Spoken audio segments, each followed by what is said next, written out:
Rata-rata orang-orang di negara maju jalan kaki sekitar 10.000 langkah. Indonesia cuma 3.000 langkah. Lebih rendah daripada negara maju. No wonder kalau kita mudah sakit. Tahukah saudara, waktu Anda komitmen untuk jalan kaki 10.000 langkah, maka Anda mengurangkan tingkat resiko penyerangan jantung koroner.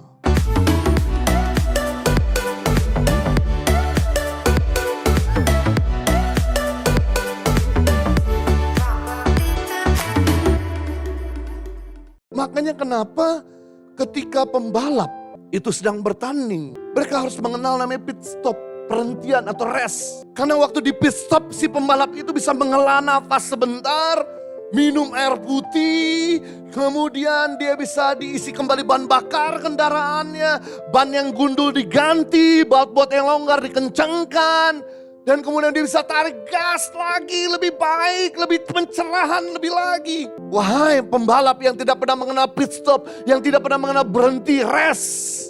Begitu bannya pecah, begitu bahan bakar habis dia akan berhenti selama-lamanya. Ingat, hidup ini bukan sprinter. Hidup ini adalah maraton. Artinya hidup ini panjang. Anda harus mengenal namanya rest. Makanya di dalam hukum Taurat yang keempat, firman Tuhan mengingatkan kepada orang-orang Yahudi, kuduskanlah hari Sabat. Artinya muliakanlah waktu bersama dengan Tuhan. Ketika orang Yahudi mengerti hari Sabat, 6 hari lamanya bekerja, di hari ke-7 dia berhenti. Apa yang terjadi?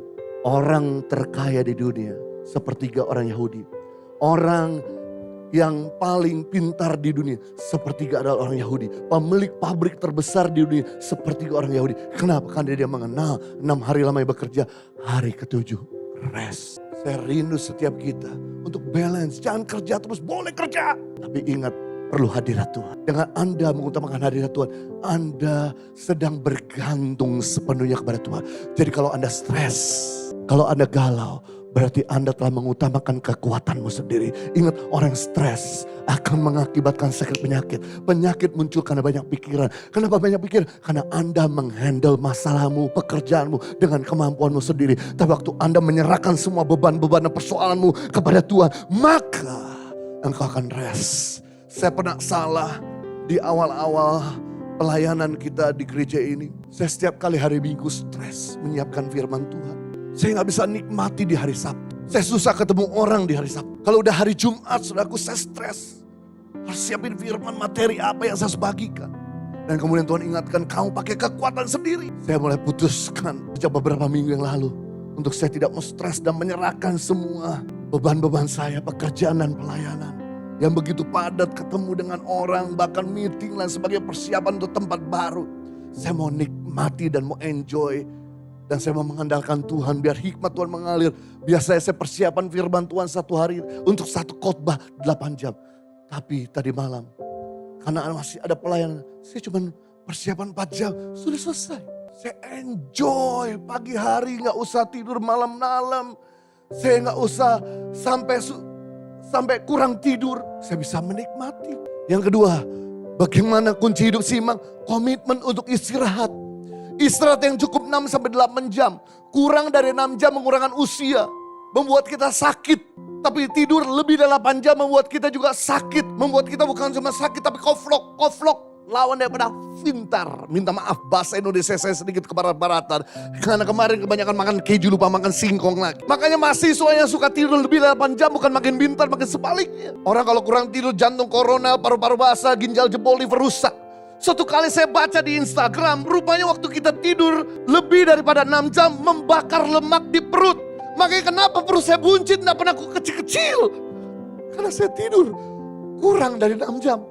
Makanya baru sekitar 2 minggu ini saya coba tata kembali setelah saya pulang dari tanah perjanjian. Untuk saya tidur 6 jam sampai 7 jam. Puji Tuhan lebih kecil dari sebelumnya. Karena ternyata waktu kita turun 7 jam membakar lemak di perut kita yang besar. Mantap, tidur memang betul janji firman Tuhan. Tuhan memberkati orang dicintai pada waktu tidur. Membakar lemak pada waktu tidur. Berikutnya, kunci hidup seimbang. Biasakan makan cukup. Makan cukup itu artinya begini. Berhenti sebelum kenyang, makan sebelum lapar.